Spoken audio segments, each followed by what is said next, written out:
Graça e paz, muito bem, meus irmãos, eu falava para vocês sobre o que nos ordena o primeiro mandamento. E eu acabei dividindo ele em duas partes, e agora eu vou falar para vocês o que nos proíbe este primeiro mandamento, ainda o primeiro mandamento. Porque de fato ele nos ordenou algo, mas ele nos proíbe algo, para que nós tenhamos a verdadeira liberdade. Vocês bem lembram da história de Gênesis, Adão e Eva, aonde o Senhor de fato ordena a eles que podiam comer de todas as árvores do jardim, exceto de uma, a árvore do conhecimento do bem e do mal. Lembrando que também havia uma árvore lá, a árvore da vida. Eles, na desobediência, foram e comeram do fruto da árvore do conhecimento do bem e do mal, seduzidos pela serpente, pelo embusteiro, por Satanás. Eles quiseram se tornar como Deus, eles quiseram ser deuses, né? Da mesma qualidade de Deus, da mesma essência de Deus, e isso não pode, e isso não existe, isso é incabível.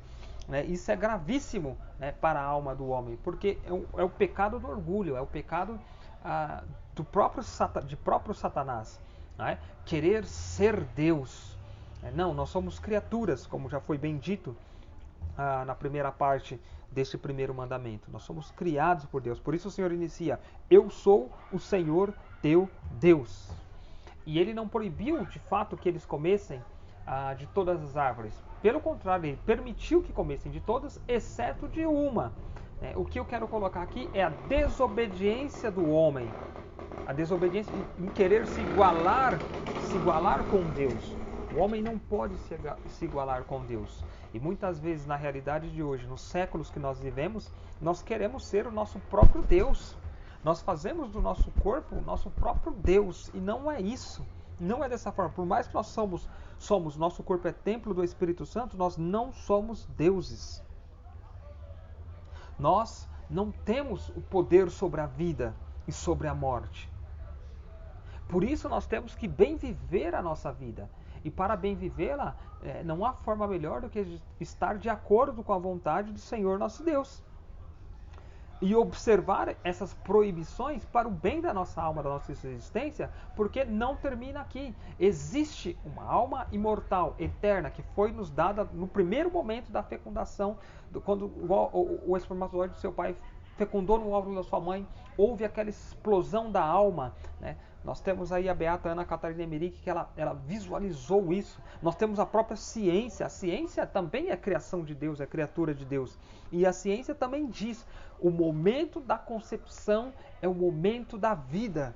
Ali é gerado uma vida já, uma vida completa.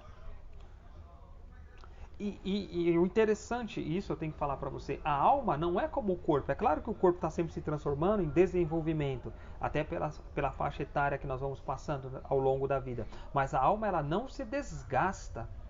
A alma, desde o primeiro momento da criação, já é uma alma completa, uma alma imortal. Ela não se acaba. E nós vamos prestar conta da nossa alma para o Senhor, seja para a vida eterna, seja para a condenação eterna. Então, abra os teus ouvidos e perceba a proibição do Senhor, né? Este mandamento, o que ele nos proíbe então, Well? Esse mandamento, ele nos proíbe a idolatria, a superstição, o sacrilégio, a heresia e todo e qualquer outro pecado contra a religião. Opa, peraí, Well, eu quero servir a Deus, eu quero aceitar o Senhor Jesus como o Senhor da minha vida e da minha história. Eu quero permitir que o Espírito Santo move-te em mim, Espírito Santo. Mas religião não, religião já é outra coisa. Amados, religião vem de religar. Religião se chama isso, religar. A tradução de religião é religar. Aquilo que o homem perdeu, rompeu aquele elo, né, por conta do pecado de Adão e Eva, agora é religado em Cristo, o novo Adão, né, o novo homem, né? Então, o homem Deus, 100% Deus e 100% homem. Isso a gente aprofunda mais para frente em outro momento, mas a proibição de fato é essa. Então, a religião, ela faz parte, é preciso, é necessário. O homem, ele é um ser religioso. Você pode olhar, você sempre procura alguma coisa para crer, para colocar a sua fé, para depositar a sua confiança ou a sua esperança. Até mesmo aqueles que se dizem ateu, ainda assim, eles creem em algo. E não adianta dizer sobre o acaso, porque, né, vamos falar um pouco da criação. Mas foi o acaso que aconteceu, que ocorreu, o Big Bang e tal, para a criação do cosmos, mas ainda assim, quem criou o acaso? Quem provocou o acaso? Mas vamos lá então. O que é a idolatria? Amado, a idolatria é você... primeiro, a palavra idolatria. A idolatria vem daquele que rouba a glória de Deus, né? Então, é prestar alguma criatura, por exemplo, sei lá, uma estátua, uma imagem, um homem, um próprio corpo, um culto supremo de adoração, que eu já falei que se chama latria, que é devido somente a Deus. Então tem pessoas que prestam esse culto ao seu carro, à sua moto, tem pessoas que prestam esse culto à natureza, tem pessoas que prestam esse culto à sua namorada, à sua esposa, aos seus pais, aos seus filhos, aos seus netos, enfim, assim vai.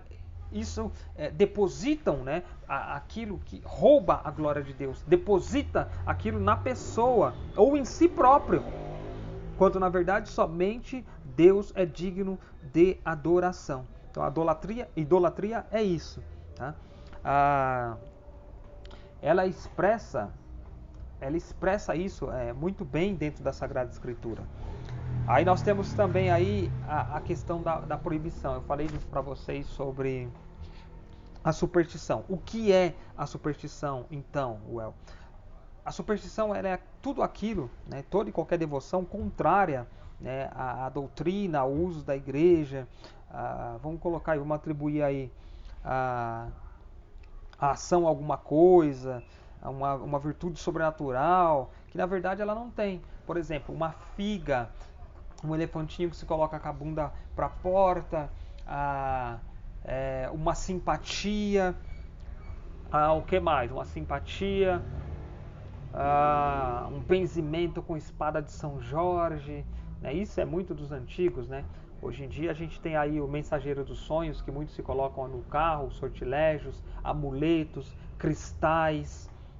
Essas coisas não têm poder nenhum, né? Mas você vê que o homem é um ser religioso, ele procura, ele quer, ele almeja, então ele fica caçando essas coisas e está procurando no lugar errado, está se ausentando mais Deus do seu coração, né? O que mais que eu tenho para falar para vocês sobre a superfície? Horóscopo, a questão hoje em dia, né? Até mesmo o homem cai muito nisso de horóscopos, não é só as mulheres, leitura de mãos, tarô, quiromancia, cartomantes, carta dos anjos, né, que é a cabala que prega isso. Então hoje em dia tem uma pancada de seitas aí expressando esse tipo de superstição, e o homem acaba caindo nisso. Amarração para o amor, são coisas assim que realmente desagrada o coração de Deus, desagrada o preceito de Deus, né? Rouba a glória de Deus.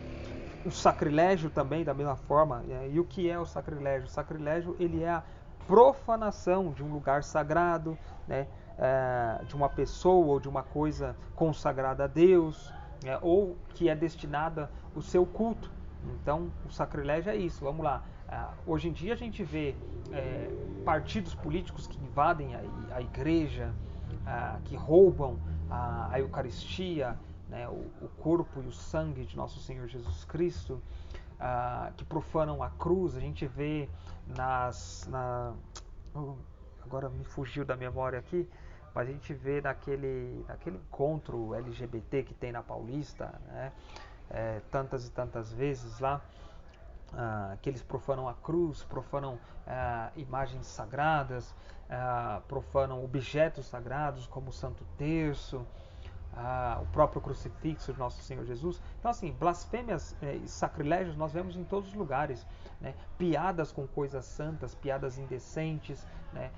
Infâmias com coisas religiosas. Então você vê, esse é o sacrilégio, né, que ofende também ao Senhor nosso Deus. E aí nós temos também a questão da heresia. E o que é a heresia? A heresia é um erro culpável, né, de inteligência, pelo qual ali a pessoa com a sua inteligência mesmo, talvez às vezes até tentando defender a sua posição, mas acaba ofendendo a lei de Deus, o mandato de Deus. Então essas são algumas proibições, né, deste mandamento. E assim como tratos também com o próprio demônio, com o próprio Satanás. Essa questão do suicídio, se deixar levar pelo suicídio, tem que tomar muito cuidado. O aborto, de fato, ele é um sacrifício dado ao demônio, é um sacrifício humano dado ao demônio. Tem aí... Existe aí votos íntimos, né? Eu não posso, eu não consigo, não, nunca, jamais. A pessoa vai se trazendo maldição para si mesmo, fechando-se a alma para Deus, se amarrando, né? Por meio também de outros tipos de macumbarias e tal. A própria falta de perdão, isso ofende o primeiro mandamento da lei de Deus, né? Proibido por nosso Senhor Jesus. Por isso na Sagrada Escritura ele fala perdoar 70 vezes 7, ou seja, infinitamente, perdoe, perdoe. Porque se o Senhor, o próprio Cristo, ele nos perdoa a ponto de dar a vida por nós, quem somos nós para não perdoar? Então essas foram algumas proibições aí, e temos que ficar atento principalmente com essas invocações do nome do demônio, né, chamando as pessoas, você é um demônio, ou amaldiçoando a pessoa, ou amaldiçoando a sua própria casa, a sua própria família, dizendo que é um inferno, que é isso, que é aquilo. Nós temos que tomar cuidado com isso, porque o demônio ele é o mais perverso inimigo de Deus e do homem também. E a batalha que é travada entre o bem e o mal, de fato, o campo que se atua essa batalha é a da tua alma. O que se tem a ganhar e o que se tem a perder é a sua alma. Deus sempre vai ser Deus, é o Senhor dos exércitos, é o Senhor da vitória. Satanás sempre vai ser o derrotado. Então, o que está em jogo aqui é a salvação da tua alma. Pensa nisso. Deus te abençoe, em nome do Pai, do Filho e do Espírito Santo. Amém.